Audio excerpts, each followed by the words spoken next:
Ok. Demos. Ya está grabando. Gracias, Leonel, por poner a grabar. Bueno, hemos estado viendo Apocalipsis, hemos tenido dos estudios acerca del Apocalipsis. Hablamos en el primer estudio del capítulo 1, del capítulo 1, verso 1 al verso 3, ¿verdad? Que hablamos como en la revelación hay como una cascada, que la revelación no puede ser interpretación personal. Hablamos varias cosas acerca de la revelación. Y también al final hubo algunas preguntas y yo les dije que lamentablemente había abusos acerca de la revelación, que había gente que decía, yo tengo una revelación, y era obviamente los deseos del corazón del ser humano, ¿verdad? Más que una revelación. Pero cuando la Biblia habla de revelación es diferente a inspiración. La inspiración es la que ya no existe, ¿verdad? Es decir, el Señor llegó a Apocalipsis y selló y dijo, bueno, hasta aquí ya no hay, ¿verdad? Más que agregar, porque obviamente Apocalipsis termina con los hechos futuros. Entonces, aunque sí hay un libro que sí se está escribiendo, pero es en el cielo, el libro de las obras, el libro de las obras. Entonces, pero digamos, físicamente el canon bíblico se cerró con Apocalipsis. Y hablábamos de no tener miedo a Apocalipsis. De ahí comenzamos en ¿cómo se llama? El martes pasado comenzamos del verso 4.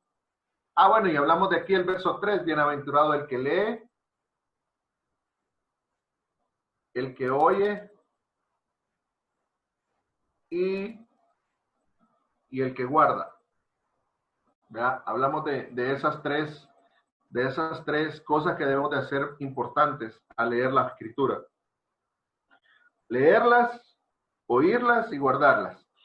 Y el término bienaventurado, etcétera, etcétera. Después hablamos del versículo 4 al versículo del 4 al 5 fue, ¿verdad?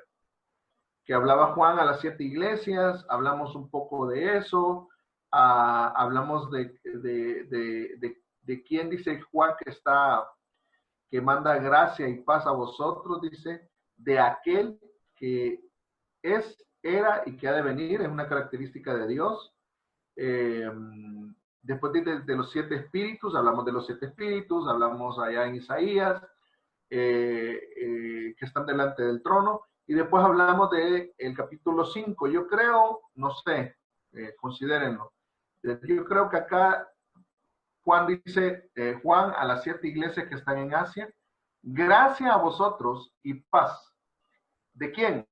De aquel que era, creo yo que aquí está el Padre, aquí en lo que estoy resaltando, y de los 7 espíritus, aquí está el Espíritu Santo, en 7 manifestaciones, y después te dice, y de Jesucristo. Aún en Apocalipsis podemos ver la Trinidad. Es curioso porque en Génesis capítulo 1 vemos la Trinidad. Dice la Escritura, hagamos al hombre a nuestra imagen y semejanza, y de ahí aparece el Padre, el Hijo, y aparece el Espíritu Santo. Aparece la palabra cuando él habla el verbo, el Espíritu Santo se movía sobre la faz de las aguas, y es el Padre el que dice hagamos. Entonces, en Génesis aparece la Trinidad, en Apocalipsis aparece la Trinidad. Entonces, son doctrinas que de alguna manera están siendo atacadas. Después dice el testigo fiel, ya hablando de Jesucristo, las características del testigo fiel. ¿Alguien se acuerda a qué se refería el testigo fiel?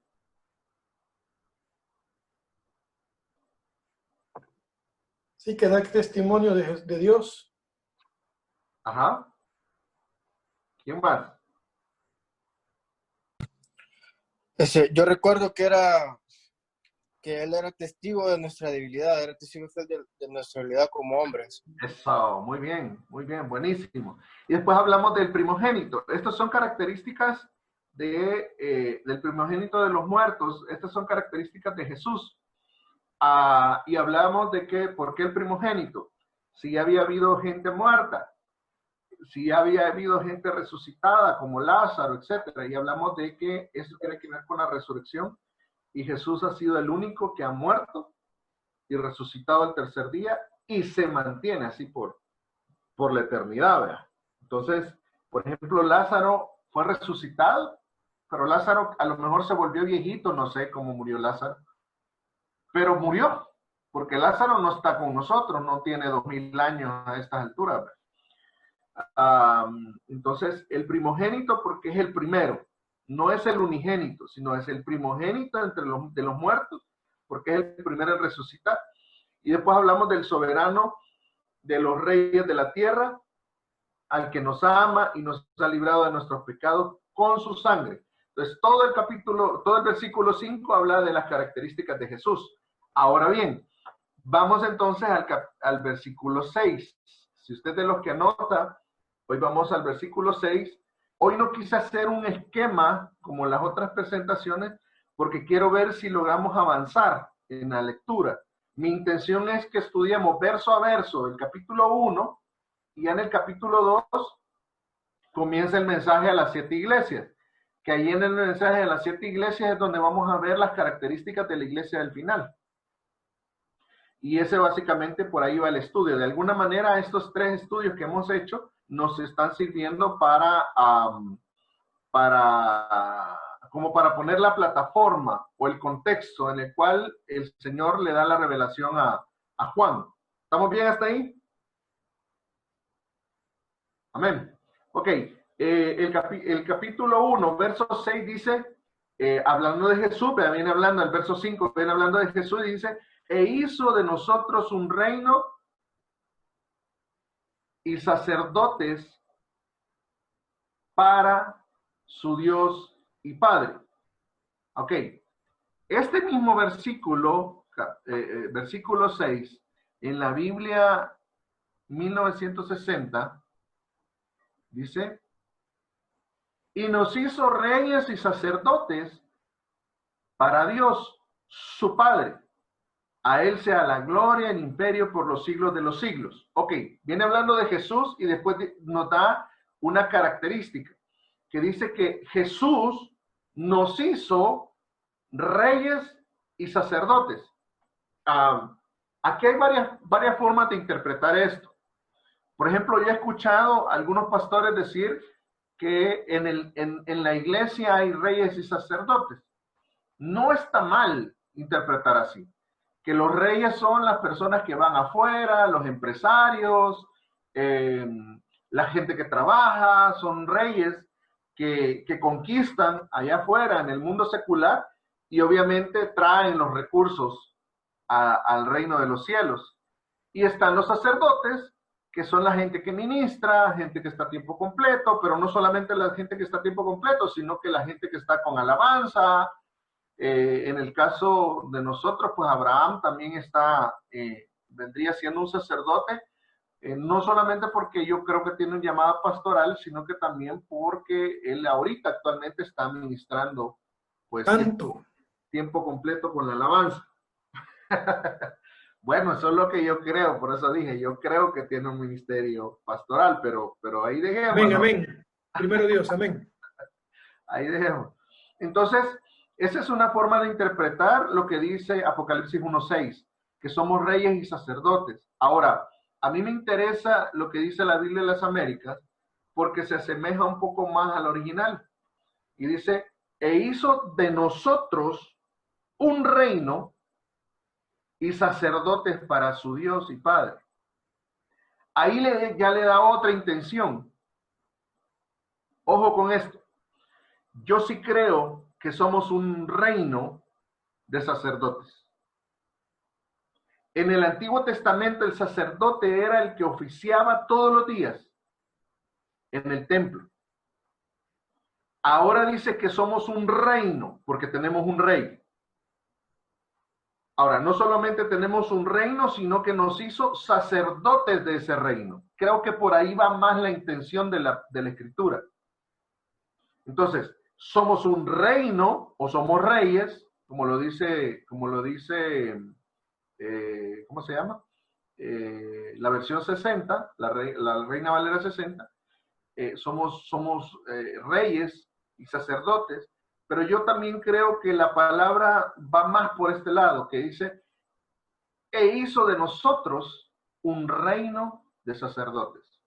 Ahora, Ojo, para su Dios y Padre. Ahora, ojo, ¿qué implica esto? Comienza a dar descripciones de lo que Él vino a hacer a la tierra. Anteriormente hemos estado compartiendo, en todo lo del Apocalipsis, hemos estado compartiendo acerca de Juan, de los ministros, de las iglesias, etcétera, etcétera, pero ahora comienzan a salir algunos destellos de las características o de las asignaciones que Dios ha dejado para la iglesia. Y aquí comienza, para mí, desde mi punto de vista, la primera característica de la iglesia, y no solo de la iglesia del fin, sino la iglesia en general. Somos un reino, o sea, no nos movemos por democracia. Nosotros, no se trata en iglesia, no se trata vaya, vamos a votar, vea, ahorita vemos, quiero ver, 12 conectados, vamos a votar. ¿Quién quiere que votemos para ver si Jairo va a ser diácono? Y entonces comienzan a votar. La esposa levanta la mano. Muy bien, muy bien. Diácono, ¿verdad? Y Jairo llegó a los votos y entonces hoy Jairo es diácono dentro de la iglesia. No es una democracia. No votamos. Una democracia es donde todo el mundo vota para que alguien los represente. Una democracia es que tenemos un presidente que nos representa a todos los salvadoreños. Una democracia es que tenemos diputados que nos representa a todos los salvadoreños, nos guste o no nos guste, con el relajo que hay ahorita, ¿verdad? Si no nos gusta, el próximo año podemos quitar diputados y votar por el que mejor querramos, y dentro de 4 años votar otro presidente, y obviamente a eso se le llama democracia. Todos decidimos. ¿Vamos bien hasta ahí? En el caso de Apocalipsis capítulo 6 está estableciendo que somos un reino. En primer lugar, el que establezca que somos un reino significa que aquí se hace no lo que el hermano Meme le da la gana, no lo que el consejo pastoral con Abraham, Jairo, Eli, los Canjura, etcétera, etcétera. Estoy bromeando, ¿verdad? Porque obviamente no tenemos un consejo, pero lo que yo les quiero hacer ver es que no se trata de lo que diga la mayoría, se trata de lo que dice la palabra. Y por eso dice la Escritura que en la multitud de consejos está la sabiduría. ¿Cuáles consejos? Acerca de los criterios bíblicos que nos deben de regir. Entonces, cuando dice, hizo de nosotros un reino de sacerdotes, en primer lugar, establece que nosotros no tenemos una democracia, sino que tenemos una teocracia. Meme. Sí, sí. Una pregunta. ¿Y en Dime. el caso de las iglesias que se rigen por una directiva o consejo y toman decisiones de esa manera, no viene siendo una forma democrática? Depende. Porque, por ejemplo, cuando hay un consejo, dice Proverbios que en la multitud de consejos está la sabiduría. El pastor se debe de rodear de gente idónea, espiritual, que le ayude a ver lo que posiblemente no está viendo. Entonces, por eso es que en Tito, si ustedes van a Tito capítulo 1, Pablo dice, por eso te dejé en Creta, para que establecieras ancianos. Los ancianos son las personas que se establecen a la par del pastor para gobernar una iglesia. Entonces, depende del sentido de las cosas. Por ejemplo, yo conozco iglesias que son democráticas. Conocí una en Panamá que para cambiar una cortina tenían que llevarlo a una asamblea general y votar, y la mayoría, lo que dijera la mayoría era para cambiar la cortina. Eso es democracia. Ahí sí ya nos perdimos. Ahora, cuando yo digo teocracia... En mi pueblo sí son. Ah, ok. Las iglesias tradicionales así son. Son un poco democráticas. Ahora, cuando yo digo que hay un consejo, es que los seres humanos nos equivocamos. Los seres humanos somos limitados. Los seres humanos, el pastor no tiene el 100% de la verdad ni de la revelación. Ese es el punto. No voy a andarle dando vueltas al asunto. O sea que en el punto ese sería más bien, que el consejo debería de existir para aconsejar al pastor, pero no para decir de que haya una mayoría y dependiendo de lo que la mayoría diga, entonces así se haga. Exacto. Por ejemplo, el ejemplo lo tenés tú en el pueblo de Israel. Moisés fue pastor, así lo dice la Biblia. Moisés fue pastor de Israel, pero levantó ancianos para que le ayudara a solventar la situación de 2.5 millones de judíos que salieron con Moisés. Entonces, gobernaban con Moisés, pero el hombre de Dios era Moisés. Entonces, ¿a dónde está la diferencia? La diferencia está en el hecho de que Moisés en realidad era el representante de Dios. Al final era Dios, una teocracia, lo que quería establecer el Señor en Israel. Igual en iglesia. En iglesia, no sé si ustedes se han dado cuenta, pero hay pastores que fallan, que pecan, que terminan envueltos en escándalos. Y entonces cuando todo gira alrededor del pastor, es posiblemente una iglesia que se va a encontrar en problemas. Entonces, por eso se levantan ancianos. La forma neotestamentaria de gobierno es a través de los ancianos. Ahora, los ancianos son ministros, son gente con principios fuertes, bíblicos. Por ejemplo, supongamos que yo soy el pastor general de una iglesia de 200 personas y yo tengo 5 ancianos. Para tomar decisiones trascendentales de la iglesia, ese consejo de ancianos debe de ubicar bíblicamente al líder. ¿Ya? El problema es que los ancianos piensan que el derecho se los da su tiempo de membresía y ahí ya nos equivocamos. Entonces, lo que yo quiero que vean es que esto es un tema que se extiende. Ahora, tratemos de quedarnos en la raíz. Entonces dice, somos un reino, o sea, nos debe de gobernar el Señor, ¿verdad? Somos un reino, nosotros un reino y sacerdotes para Dios. Ahora, curiosamente, en el Antiguo Testamento solo habían 2 tipos de personas que se ungían. Cuando yo digo ungir, significa que le echaban aceite en la cabeza y le daban un reconocimiento. Y curiosamente eran reyes y sacerdotes. De ahí no había otras personas que ¿cómo que se llama? Que en el Antiguo Testamento se reconocieran de esa manera. Entonces, cuando el Señor dice, e hizo de nosotros un reino y sacerdotes para nuestro Dios, yo creo que está diciendo, hey, nos ha ungido el Señor para cumplir 2 roles. Número 1, ser personas de reino. O sea, vivimos en una sociedad altamente contaminada, ¿sí? Y el reino en la tierra somos nosotros, no son los gobiernos. El reino en la tierra somos nosotros, por ahorita, porque después va a venir el rey y entonces el reino va a ser lo que el Señor establezca. Amén. ¿Vamos bien hasta ahí? Ahora, la otra función es sacerdotes. La función sacerdotal tenía 2 grandes, ¿cuál es la palabra? 2 grandes funciones. 2 grandes funciones. La función del sacerdote era, en primer lugar, presentar sacrificio al Señor o presentar ofrenda al Señor. Y el segundo rol del sacerdote era el interceder por el pueblo.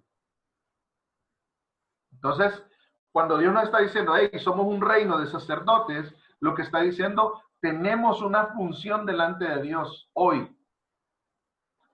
Cuando yo a veces les pido, hey, oremos por tal cosa, es precisamente porque nosotros como sacerdotes tenemos la función de interceder. La mejor oración no es la oración por provisión, la oración por liberación. La mejor oración es la de intercesión. ¿Por qué? porque usted está en el rol de sacerdote. El sacerdote se ponía entre Dios y el pueblo e intercedía. Lo que hizo Abraham en el Antiguo Testamento. Abraham dice que no Abraham nuestro amigo, ¿verdad? Sino Abraham, el héroe de la fe, dice que iba... Abraham, el de verdad. No, el bíblico, el del Antiguo Testamento. Tranquilo, Abraham, no seas tan humilde. Entonces, ya regresando a lo que estábamos explicando, dice que Abraham iban a destruir Sodoma y Gomorra, y Abraham le dijo, Señor, ¿y si hay 50 justos, destruiría Sodoma? Y el ángel le dijo, que era el Señor, no lo destruiría. Y después le dijo, ok, Señor, tal vez 50 no vea, pero si hubiera 25 justos. Y entonces le comenzó a bajar la cuota. Al final, el único justo en la ciudad era Lot. Ni siquiera sus hijas y ni siquiera su esposa. ¿Por qué aseguro yo que ni siquiera la hija ni siquiera la esposa era justa? Porque se recuerda en qué se convirtió la esposa de Lot. En sal. En una estatua de sal, exacto. Entonces, ese papel, Abraham todavía no había sacerdocio, y Abraham ejercía una intercesión entre lo que Dios trae para este mundo y lo que nosotros somos para Dios. Entonces, ¿por qué me detengo yo en el tema de sacerdotes? Porque nosotros como iglesia, ahorita, hoy por hoy, deberíamos de estar intercediendo no solamente por nuestra nación, deberíamos de estar intercediendo por lo que está pasando en el mundo.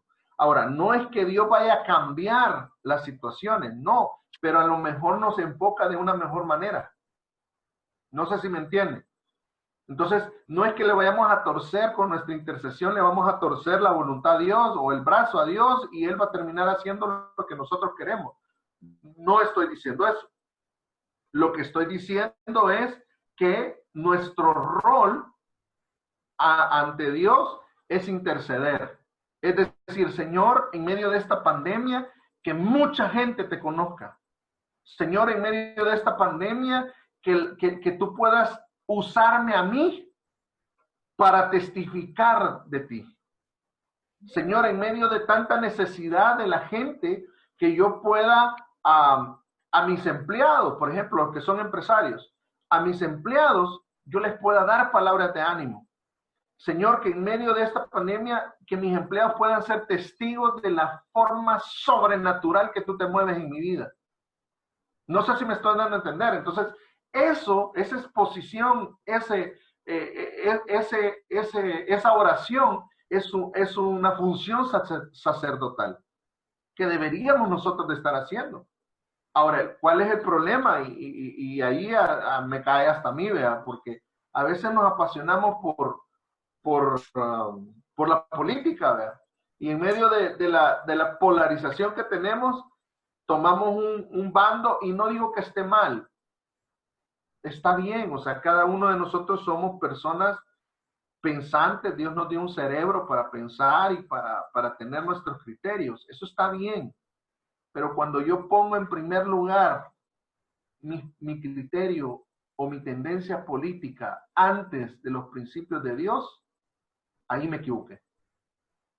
Yo tuve un amigo hace un mes, 2 meses quizás, de Abraham, que me contestó, bueno, me dijo antes, en un post mío, antes de ser cristiano me puso, soy salvadoreño. Salvadoreño. Salvadoreño, pues. Entonces, yo no sabía si reírme, si llorar,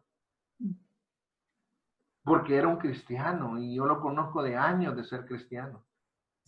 Entonces, ¿cómo? Bueno, le digo. Entonces, al final, yo lo que quiero que vea es que el rol de sacerdotes es más importante que cualquier otro rol que yo pueda tener. Yo puedo ser empresario.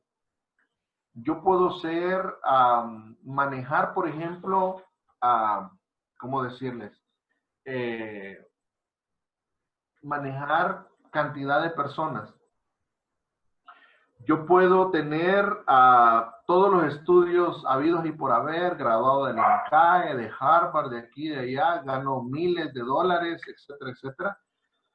Puedo tener todo eso, pero si yo soy hijo de Dios y no tengo claro que más que todos mis títulos, más que todas mis empresas, más que todas mis posiciones, más que todo eso, está mi sacerdocio, ahí ya me perdí. Amén. A mí lo que no me queda claro es lo de los reyes. Ok. O sea, En los reyes presentamos dos aplicaciones. En la Reina Valera 60 dice que nos ha hecho reyes y sacerdotes. Entonces, hay dos formas de aplicar ese versículo. Uno es pensar, la forma tradicional de leer ese versículo es decir, somos reyes, es decir, somos personas, en la iglesia hay dos tipos de personas. Reyes, que son los que andan trabajando y llevan sus recursos a la iglesia, al reino, ¿sí? Y sacerdotes que vienen siendo la gente que trabaja a tiempo completo en las iglesias. Esa es una forma tradicional de pensar, ¿sí? Entonces yo me pasé para la Biblia de las Américas, que me parece un concepto más bíblico. Entonces, el segundo concepto, ya no hablando de reyes y sacerdotes, dice las Américas, e hizo de nosotros un reino, ¿ya? De sacerdotes. Entonces, hablábamos de que en primer lugar, somos un reino y no una democracia. Y en segundo lugar, estamos terminando de hablar del rol de nosotros como sacerdotes. ¿Sí? Sí. Entonces, yo me quedo con este segundo concepto. ¿Por qué? Porque es más completo. Porque si yo digo, bueno, los reyes son los que van allá a lo secular, y entonces yo estoy haciendo una separación y estoy diciendo, casi igual que la Iglesia Católica, que están los, ¿cómo le llaman ellos? Se me fueron las dos palabras que usan ellos. El clero que son los sacerdotes, ¿sí? Los sacerdotes católicos. Y los laicos. El clero y los laicos, ajá. Y la palabra laico no es una palabra bíblica. Entonces, si yo me quedo con el concepto primero que yo les decía de que somos reyes y sacerdotes, es decir, estamos haciendo una diferenciación de laicos y de clero. Pero es posible que los que dan los recursos sean reyes y nada más. O sea, solo porque dan recursos.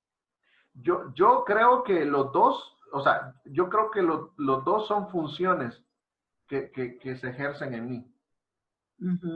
O sea, en uno mismo. Exacto, o sea, son dos roles, el de rey y el de sacerdote.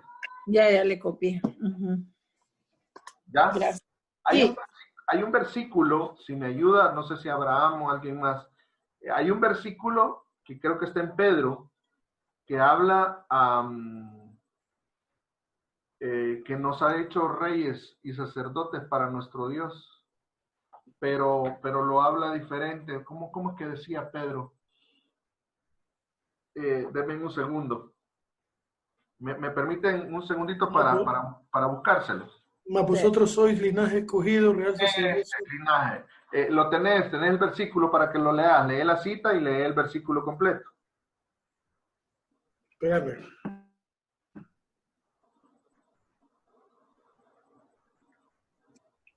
Primera Pedro 2:9. Gracias. Léetelo. Ya me lo voy a buscar. Pero no lo vayas a leer al mormón, por favor. ¿También la versión Nuevo Mundo? ¿Sí? ¿Parece la versión Nuevo Mundo? No, hombre. De los testigos de Jehová, no. Sí, dice. Primera de Pedro, ¿qué? 2:9. Mas vosotros sois linaje escogido, real sacerdocio, nación.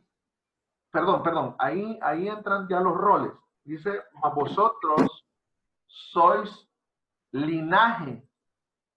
El linaje tiene que ver con el reino. El linaje tiene que ver con rey. ¿Sí? Cuando le decían, tú eres del linaje de David a Jesús, significaba que él venía de un linaje de reyes. ¿Ok? Linaje escogido. Real sacerdocio. Nación santa. ¿Y qué más, Abraham? Pueblo adquirido por Dios. Pueblo. Entonces, ahí hay nación y pueblo. Ajá. Pueblo adquirido por Dios, para que anunciéis las virtudes de aquel que os llamó de las tinieblas a su luz admirable. Entonces, ahí, después de hacer esta clasificación, ya da el por qué Dios nos ha escogido.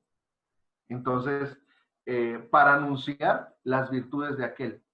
Ahí es donde yo no caso con la primera interpretación de que somos reyes y sacerdotes y que los reyes andan afuera en lo secular y los sacerdotes adentro de la iglesia todo el tiempo. Ahí es donde yo siento que no casa. ¿Por qué? Porque entonces yo estoy haciendo una división.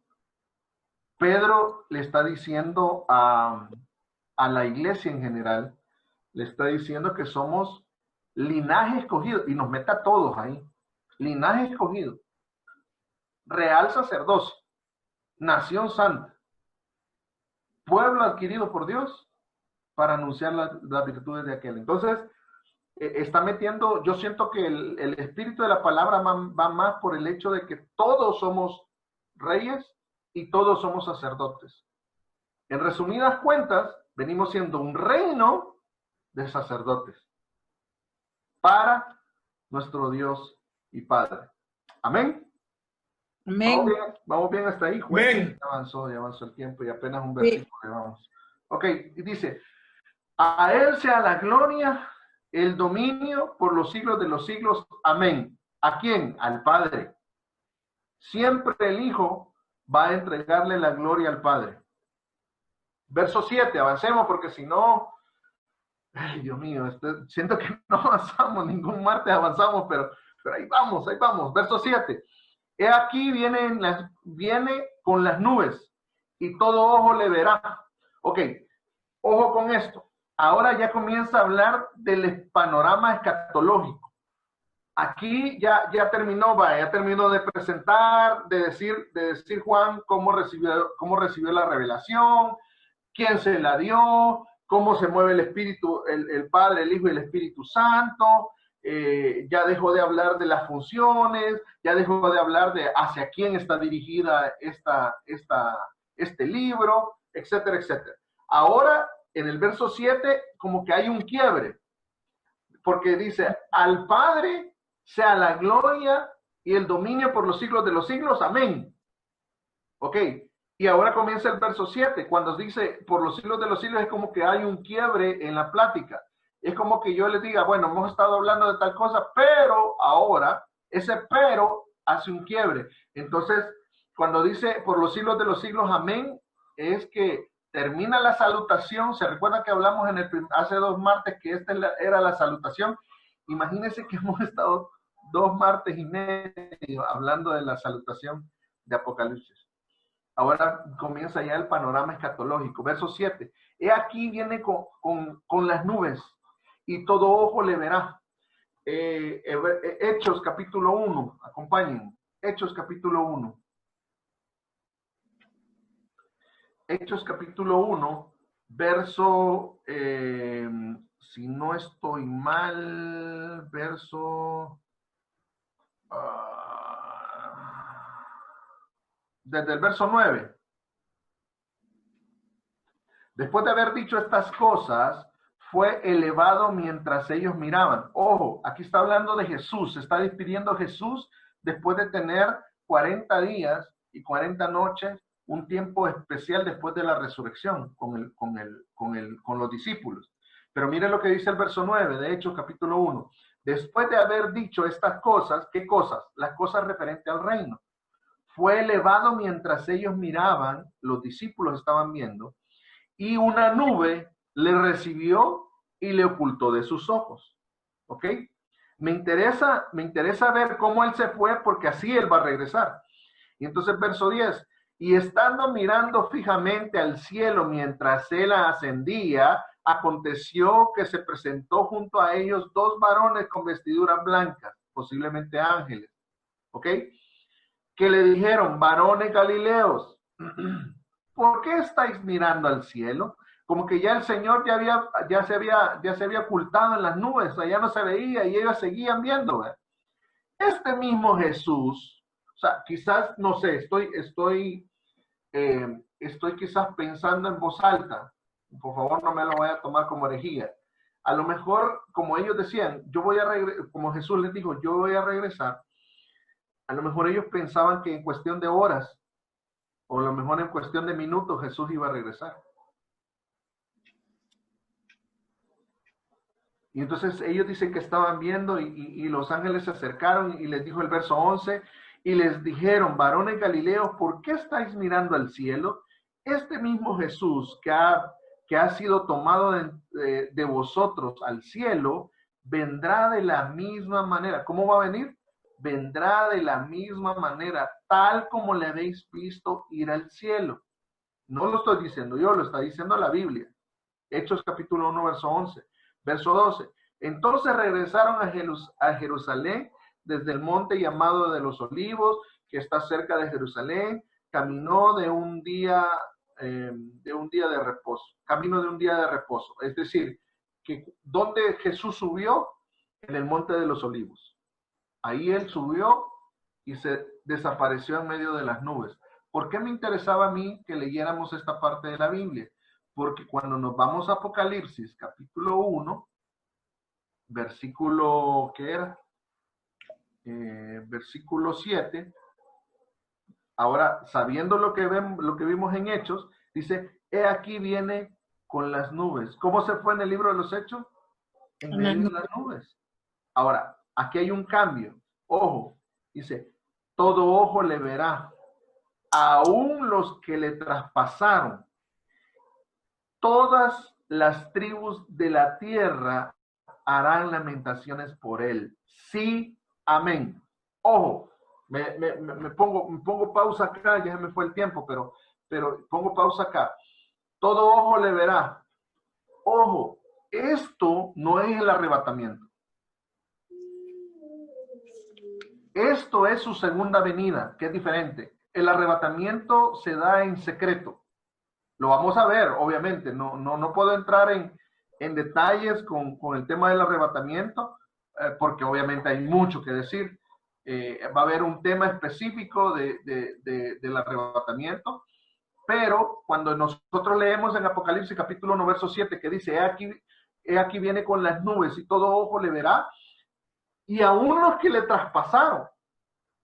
¿Quiénes fueron los que le traspasaron? Los que mataron a Jesús.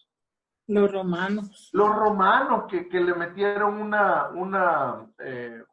lanza en su costado. Eso le traspasaron. Los romanos que le hicieron un hoyo en la palma de sus manos y en sus pies. Dice, hasta ellos le verán. Y aún los que le traspasaron. Y todas las tribus de la tierra harán lamentaciones por él. Sí, amén. Ojo, nosotros ya tenemos la tecnología como para hoy más que nunca, como para ver un evento que está pasando ahorita de noche acá en América. ¿En dónde? En la India. En la India, posiblemente de día. ¿Sí? Entonces, si pónganse que el Señor venga y ¿cómo que se llama? ¿Cómo le va a ver todo ojo le verá? ¿Cómo se va a cumplir esto? Por medio de la tecnología. Por medio de la tecnología. O sea, antes no había forma de que todo ojo le viera. ¿Por qué? Porque nuestra tierra es redonda. Si venía, póngale que venía al Monte de los Olivos en Jerusalén. ¿Saben ustedes qué hora es en Jerusalén ahorita? Como las 3 de la mañana. Eso. ¿Sí? Pero mire, Él es omnipresente, Él puede hacerlo. Sí, pero nosotros no. Y aquí está hablando de que no es todo ojo le verá. Por eso se puede aparecer a las 7 de la mañana donde nosotros y a las 7 de la mañana en Jerusalén. No, pero en ese caso, meme, que dice Sandrita, no sería como dos venidas o algo así, o dos presentaciones, ¿verdad? dos Va a presentaciones. ser como hologramas. Yo- yo- Hay que hacer un cronograma. ya- Hay que armarle la agenda. Como dice que va a usar la tecnología. No. Yo digo que se va a usar la tecnología en el tema de que cuando él regrese en las nubes va a ser un evento maravilloso, glorioso. En Israel son las 5 de la mañana, meme. Gracias, Abraham. Por 2 horas. Este Abraham es buen escriba. Asistente. En el buen sentido, no, en el buen sentido de la palabra. Ok, es una percepción, no lo dice la Biblia. Lo que sí dice la Biblia es que todo ojo le verá. Y a uno que les traspasaron. Yo creo que aquí no solamente está hablando de físicamente, porque obviamente los que lo traspasaron ya tuvieron que haber muerto. Los que les traspasaron son aquellas personas que pudieron haberle conocido y menospreciaron el sacrificio. Los que le traspasaron pueden ser las religiones que negaron que Jesús era Dios. Los que le traspasaron pueden ser aquellas que se negaron a rendirse al Señor. ¿Sí? O sea, aquí a partir del verso 7 en adelante comienza a usar, mire, tenemos que tener cuidado con el libro de Apocalipsis porque hay ciertas partes que son alegóricas. Yo no me puedo casar con la idea. Por ejemplo, yo doy la idea que antes no había tecnología como para que todo ojo le viera en el mismo segundo. Pero yo no puedo asegurar que va a ser por la tecnología que todo ojo le verá. Lo que sí puedo asegurar es que todo ojo le va a ver. ¿Sí? ¿Estamos bien hasta ahí? Entonces, ¿por qué yo estoy seguro que este no es el arrebatamiento? Porque en el arrebatamiento Él viene por su iglesia. Y cuando Él viene en las nubes, no está aquí el versículo, cuando Él viene por las nubes, Él ya viene con la iglesia, que es diferente. Esto se da después de la gran tribulación. ¿Ok? Entonces dice, y todo ojo le verá a uno que les traspasaron, que ya expliqué quiénes pueden ser ese grupo de que los que les traspasaron. Dice, y todas las tribus de la tierra, no dice todas las naciones, dice todas las tribus de la tierra harán lamentaciones por él. Sí, amén. Entonces, ¿por qué van a hacer lamentaciones? Aquí se complementa lo que yo les decía, que hay gente que ha oído hablar de Jesús. Por eso es que este evangelio, el Señor no va a venir hasta que este evangelio sea predicado en todo el mundo. ¿Por qué? Porque la gente va a saber que era cierto, que Jesús era Dios. La gente va a saber que Él es Rey. La gente va a saber que el sacrificio en la cruz no era una historia como ellos la llegaron a creer. Ah, sí, Jesús, dicen que era un buen hombre, era un buen profeta. Los musulmanes dicen, era un buen profeta. Pero perdónenme, es cierto, Jesús fue un profeta, pero fue más que profeta. Fue el que dice los versos anteriores, fue el que pagó por nuestros pecados. Verso 5. Y nos libró, dice, de nuestros pecados por su sangre. ¿Ok? Entonces, en el verso 7 dice que todas estas personas, los que le han traspasado, todo ojo le verá, toda tribu, esto, harán lamentaciones por él. ¿Por qué se van a lamentar? Quiero cerrar con esa pregunta porque ya nos llegó a las 8. ¿Por qué se van a lamentar? En ese momento ya no pueden aceptarlo. Ya no pueden arrepentirse. Ya no. Y van a decir, era cierto. Todo lo que nos dijeron en la Biblia era cierto. ¿Alguien más? Bueno, pero en esa ocasión los creyentes o los que se fueron en el arrebatamiento ya no van a estar, vea. Por eso se refiere más que todo a los que le traspasaron, por así decirlo. Correcto. correcto. Ahí ya no está ni la iglesia, ni nadie. Adelante, Cinti, ibas a decir algo. No, no eso mismo, de que se van a lamentar todos aquellos que no creyeron. Por ejemplo, el pueblo de Israel, que no creyó, ¿verdad? Que todavía está esperando. Ellos son los que pienso yo principalmente se van a lamentar. Correcto, correcto. Ahora, recordemos que con el pueblo de Israel, la gran tribulación, los 7 años bueno, son 3 años 3 años y medio de tribulación y 3 años y medio de la gran tribulación. Entonces, en los primeros 3 años y medio, esto lo voy a poner verso bíblico, solo estoy haciendo como una referencia, vamos a llegar a eso en el estudio. Pero en los primeros 3 años y medio, el anticristo se va a presentar como un gobernante ejemplar, brillante, que va a sacar la economía mundial a flote, va a gobernar y va a hacer muchas cosas muy, muy sabias. Ahora, después de los primeros 3 años y medio, al cumplir 3 años y medio, viene la gran tribulación. Es donde el anticristo saca las uñas. Y esos 3 años y medio, quien va a sufrir va a ser el pueblo de Israel. El pueblo de Israel va a ser engañado los primeros 3 años y medio por el anticristo, porque al pueblo de Israel, el anticristo, y está en la Biblia, el anticristo le va a ofrecer el tercer templo. Por eso es que Israel todavía no ha cumplido, no ha restaurado el tercer templo. Eso va a ser parte del engaño del anticristo, el tercer templo. Entonces lo va a restaurar y dice que se va a sentar en el lugar, el inicuo.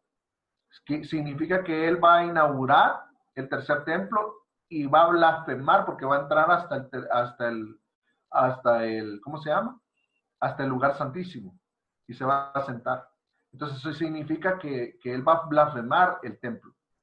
Obviamente nosotros ya sabemos que Jesús dijo que no iba a habitar en templos hechos de mano, de hombre.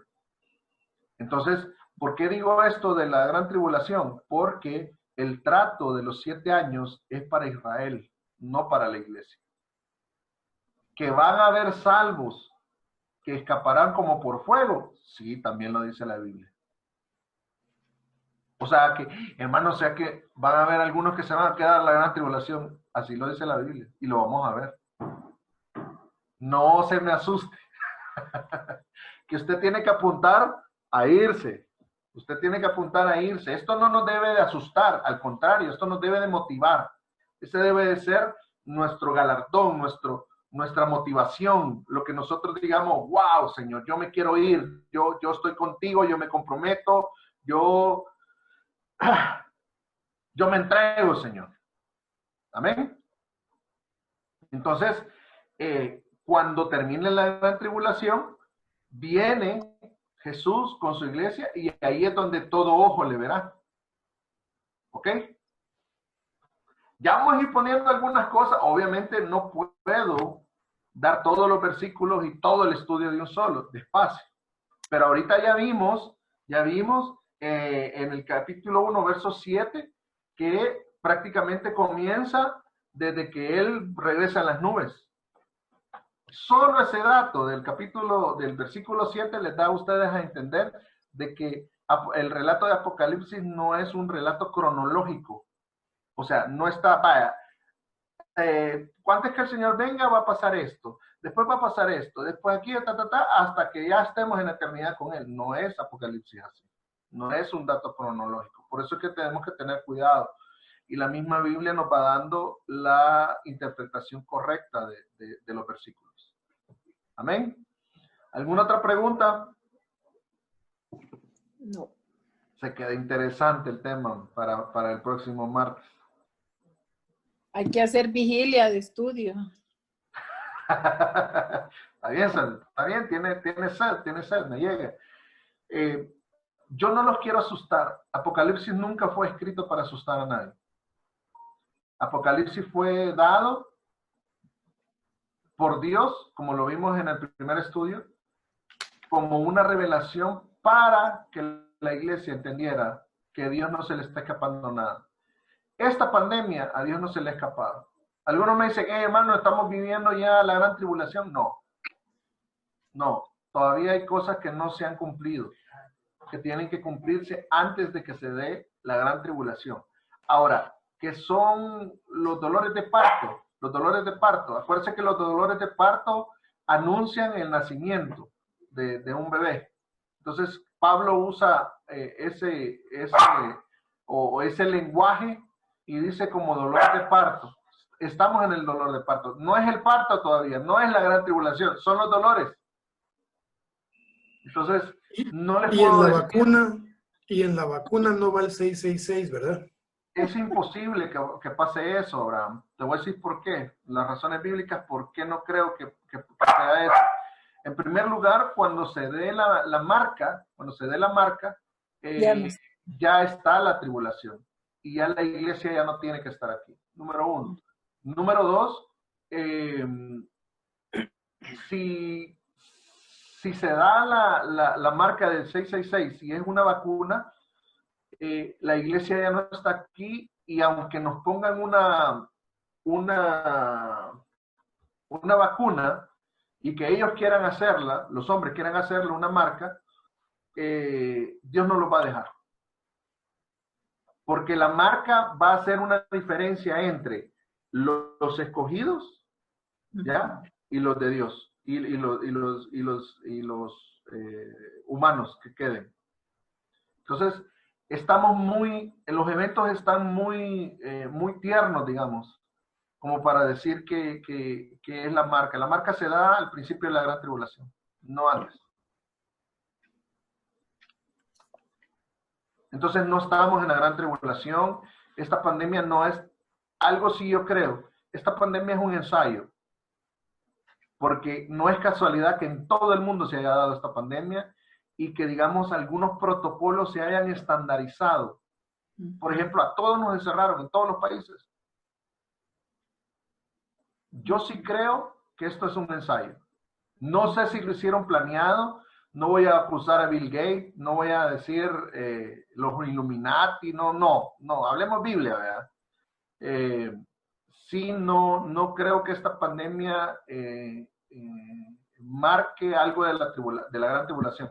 Lo que sí creo es que está dentro de los dolores de parto, lo que sí creo es que algunas personas maquiavélicas están usándolo como un ensayo y que algunas conclusiones van a sacar. Miren, el miedo ha sido generalizado. La gente está pero temerosa. Nosotros nos quejamos aquí en El Salvador del presidente, pero la verdad es que miedo hay en todos los países. No lo estoy defendiendo, solo estoy diciendo que miedo hay en todos los países. Entonces, no, respondiendo a tu pregunta, no, la vacuna no creo que sea la marca. Posiblemente estén probando para ver cómo van a poner la marca. Y posiblemente en otra situación pueden haber estandarizado algún protocolo para marcar a la gente. No dicen que son unos chips que parecen arrocito. Sí, eso es lo que cree la gente actualmente. La mayoría de pastores creen que puede ser un chip, porque en el chip va mucha información. Y dice que con esa marca usted va a poder comprar y vender. Y no va a poder hacer otra cosa. O sea, y eso sí es bíblico. Sí, entonces es posible que sea un chip, pero es posible también que pueda ser una vacuna. Porque, ¿por qué les digo yo que es posible que sea una vacuna?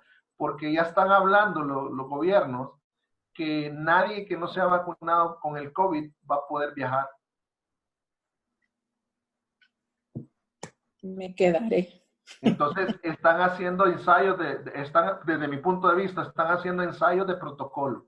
Y va a haber un momento que obviamente sí lo van a implementar y van a decir, no sé, o una vacuna o un chip o algo, pero ya probaron que sí se puede hacer. Perdón, meme. ¿Sí? Fíjate que en una noticia estaba viendo de que incluso China está buscando ensayar con un microchip donde se lo va a implantar a las personas. Se va a saber el lugar donde va a estar la persona. Sí. Si vos tenés, en teoría, si vos tenés coronavirus, o estás cerca de una población o de alguien que esté propenso a coronavirus, Te va a avisar el celular. ajá, incluso no te van a dejar entrar al supermercado. Correcto. Y, o sea, Correcto. ahí vas viendo los ensayos. Exacto. Por eso es que yo decía que para mí esto es como un ensayo. No existe coronavirus, no existe en la Biblia, el término coronavirus no existe. Lo que estamos discutiendo es que si esta vacuna del coronavirus podría ser la marca del 666. Yo lo veo muy difícil por las cosas que no se han cumplido. ¿Qué iba a decir, Sander? No, que lo que usted decía, que para eso entonces ya la iglesia ya no está. Sí, aunque van a haber salvos, salvados como por fuego, dice. Más adelante, lo vamos a ver. Meme, ¿qué pensás del dispensacionalismo? Es real. Algunos lo desechan porque dicen, no, ¿cómo va a creer? El dispensacionalismo es simplemente entender que hay dispensaciones, hay tiempos.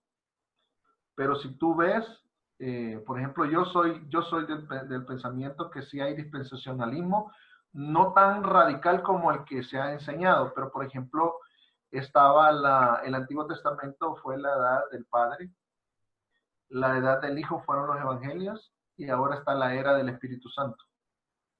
Eso es dispensaciones, son edades.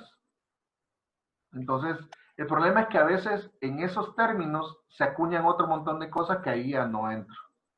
Entonces, es muy complicado de responderte, pero por ahí va la cosa. Se extendió, ¿verdad? Se hizo galán esta discusión. ¿Alguien más? ¿Cerramos? Sí, el rapto sí tiene que ver con el hombre espiritual que nunca vimos, vea. Correcto. Ajá. Correcto. Solo eso, porque pienso que sería importante terminar ese tema también para amarrarlo, digo yo. No, perfecto. Sandrita, tiene razón.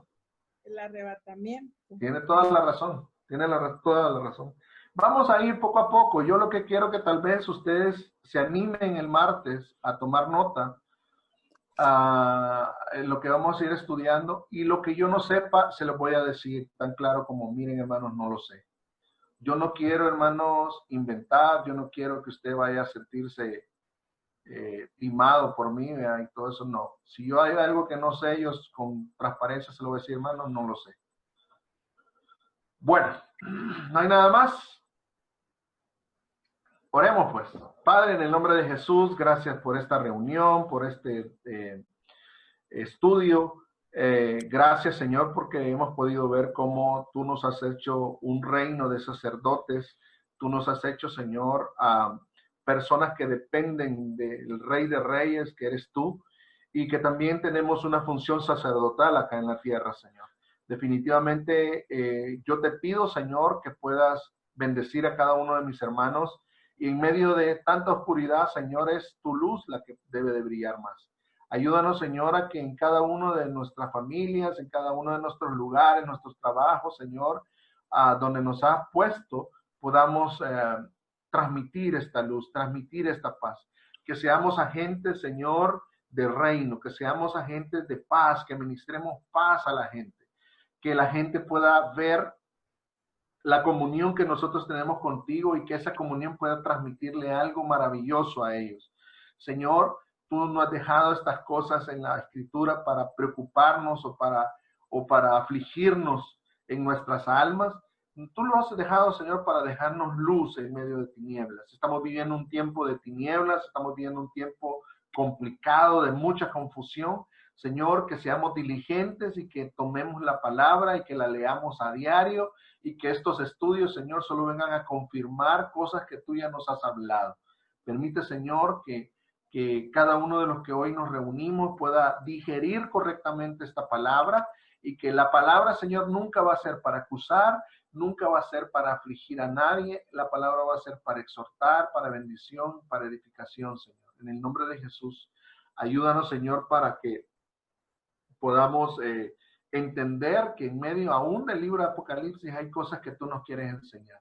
En el nombre de Jesús, Señor, te clamamos y te pedimos. Amén y amén.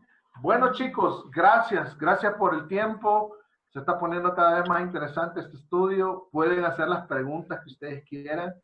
Yo, con transparencia, si no sé la respuesta, les voy a decir, hermano, no sé. Estamos en un bonito tiempo, hermanos. O sea, Dios nos metió a las casas, como el pueblo de Israel. ¿Se acuerdan que vimos una prédica de eso?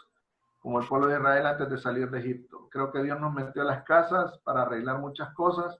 Los bendigo, los animo y por favor no vaya a tomar este estudio como, Dios mío, viera lo que vimos y dice que todo ojo le verá y entonces va a venir el Señor y tal. No, nunca la palabra va a ser para eso.